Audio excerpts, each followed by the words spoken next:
কিছু কিছু কাজ আছে যেগুলো করলে রোজা ভাঙে না, বাট আমাদের মধ্যে কনফিউশন কাজ করে যে এটা করলে কি রোজা ভাঙবে।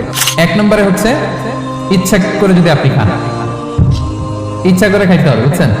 ভুল করে খাইলে কিন্তু রোজা ভাঙে না। খুব মজার না ব্যাপারটা? অনেক সময় এমন হয়, অনেকের অভ্যাস যে সকালবেলা সে ঘুম থেকে উঠে পানি খায়। তো আপনি হঠাৎ করে এক গ্লাস পানি খেয়ে ফেলছেন, খাওয়ার পরে মনে হচ্ছে আমি তো রোজা, এখন কি হবে বলেন তো? ভাঙবে?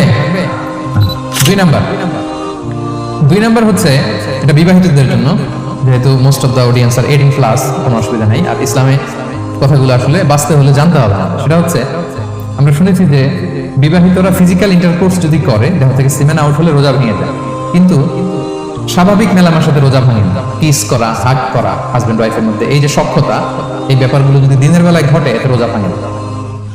তবে এটা রিকমেন্ডেড না। স্বামী স্ত্রীর একান্ত মেলামেশা দিনের বেলা রিকমেন্ডেড না, কারণ এটা থেকে সে সেক্সুয়ালি এক্সাইটমেন্টের দিকে চলে যেতে পারে। ফলে ভুল করে সে এমন কাজ করে ফেলতে পারে যেটাতে তার রোজাটাই ভেঙে যাবে। আর ইচ্ছা করে রোজা ভাঙলে কি করতে হয়? কাজাও কাফারা। 3 নাম্বার, এটাকে আরবিতে বলে আল ইহতিলাম, ওয়েট ড্রিম, বাংলায় বলে স্বপ্ন দোষ। ঘুমের মধ্যে এমন কিছু দেখলেন, ফলে আপনার সিমেন আউট হলো, আপনার রোজা ভাঙবে না। কারণ এটা কি ইচ্ছা করে করছেন আপনি? এটা কার হাতে?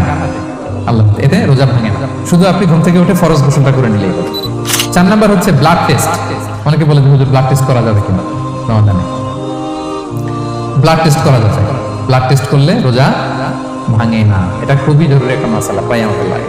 1-2 সিরিঞ্জ ব্লাড নিলে ভাঙে না। তবে যদি অনেক বেশি অ্যামাউন্টের ব্লাড নেয়, এতে যদি আপনি ক্লান্ত হয়ে পড়েন, সেক্ষেত্রে আপনি রোজা ভাঙতে পারবেন, পরে কাজা করলে হবে। 5 নাম্বার হচ্ছে অনিচ্ছাকৃত বমি। এটা আমি আগেও ক্লিয়ার করেছি যে ইচ্ছাকৃত বমি করলে রোজা ভাঙে, কিন্তু অনিচ্ছাকৃত যদি বমি চলে আসছে, ভমিটিং হচ্ছে, আমার রোজা ভাঙবে না।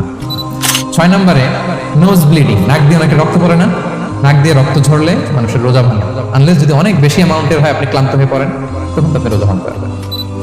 7 নাম্বার, রোজা রেখে দাঁত ফেলতে পারবো কিনা? জি, রোজা রেখে আপনি আপনার দাঁতকে রিমুভ করতে পারবেন, খুব বেশি যাতে রক্ত বের না হয় সেটা আপনি খেয়াল রাখবেন। দাঁত ফেললে যে রক্ত বেরোয়, এতে রোজা ভাঙে না। 8 নাম্বারটা হচ্ছে ইনজেকশন। রোজা রেখে ইনজেকশন দেওয়া যাবে কিনা? কিছু কিছু ইনজেকশন দেওয়া যাবে, কিছু কিছু দেওয়া যাবে না। কোনগুলো দেওয়া যাবে না?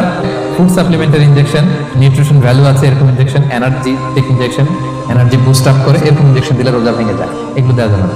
কিন্তু পেইন কিলার যে ইনজেকশনগুলো আছে, এটা দিতে পারবেন।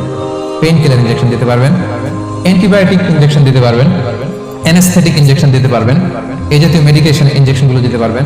কোভিডের যে ইনজেকশন, এগুলো আপনি দিতে পারবেন। এগুলোতে রোজা ভাঙে না, কারণ এগুলোতে আপনার স্টোমাকে কিছু পৌঁছেও না, আপনাকে শক্তিবর্ধক কিছু দেহে